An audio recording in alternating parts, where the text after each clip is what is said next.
Ryan with Miss.Geek here, and in this video, just a short one, I went to go do some work on my QMX Plus build. I think it's the QMX Plus, right? QMX Plus, yeah, QMX Plus.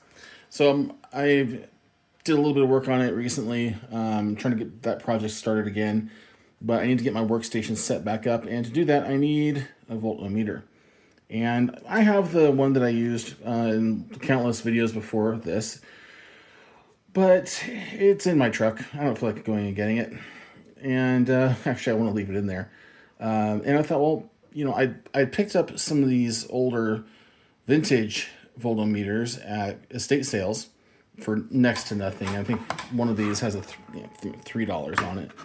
I don't think any of these cost me more than $3. And so, pardon the noise. It's my 3D printer going in the background. I've got a project printing on it. And in fact, there's another part of the project. I'll give you a sneak peek. That's going to be another video. Anyway, so I thought, well, which one of these should I use?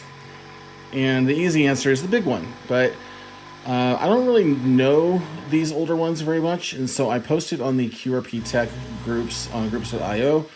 And I asked the fine folks there, which of these should I use? And everybody picked this one. Not just for its size, but for its range. This one goes to 2K ohms, and these go to less than that. I think they go to 500 ohms. So, of course, they'll have this. This one is the better range. It's also bigger, which is nice. And one of the things I'm going to do is 3D print a stand for it so that it can, it can actually stand up, so I can, read it for real. But since these two are out of the way, we're going to focus on this one. Sorry for the shaky cam here. We're literally holding this by hand. So what I'm going to do is I'm going to pull the back off this. Mind you, this is an estate sale find. This is not sold on eBay as working or anything, so who knows. I do have leads for it, so... But what we need to do is figure out how to get this working. So to do that, we got to take the back off, and there is one screw right there. Since I cannot unscrew and hold the thing at the same time, well, I don't know, maybe I can. Let's find out. I take this off with one hand. Oh, look at that. I can. Excellent. And, oh good, it's got a battery in it. From 2015. So that's not good. I mean, it's good to know that somebody was using it, a decade ago. But there's, that right there. Yeah, that's bad. At least I'm pretty sure that's bad. That might actually... Can we look? Yeah, not great. So... I'm going to see if that came right off. Good, well, at least it came right off. So we got to see if we can get this battery out. And to do that, I'm just going to, sorry about that. I'm going to take this and just kind of see if I can do this one-handed here. It's moving. I'm going to put the phone down and come back with that out. Okay, so I just shoved this underneath it and popped it up. Just took two hands. And, I'm not even going to measure the voltage on that. And I think that date says 2015. I think that says 2015 on it, right? Oh, yeah. 03-2015. So, a decade-old Energizer cell. Okay. So now what we need to do is clean this up. Thankfully, it is actually not that bad. So I think this piece will lift right out. It might not, but it might. I'm gonna clean that up and come back and see what we can do to get this thing up. Oh, look at that.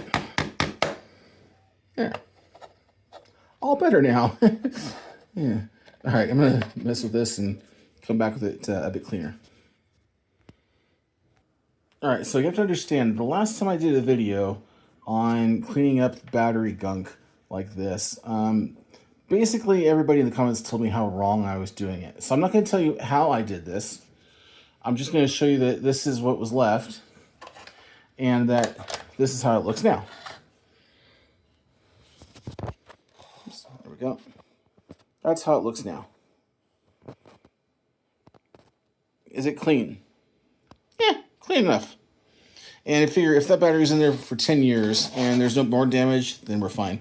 What's nice about this is that this battery lead does not connect, or this does not connect directly to the board. Otherwise, the board would definitely be damaged. But, you know, this, I could practically do anything to make that work in a pinch. So we're going to move on to seeing about getting another battery in this. And thankfully,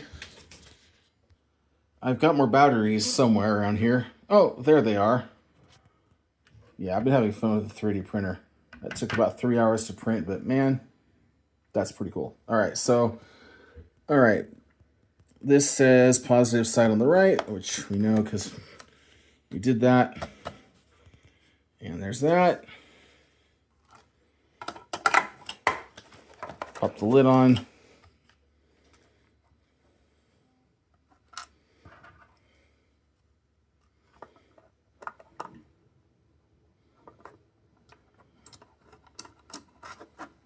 All right, good enough.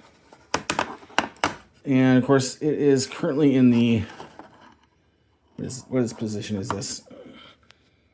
This is currently in the, looks kind of like the off position. No, actually, it's not. Okay, that's the off position right there. Okay, so there are other positions that this thing has. And let's do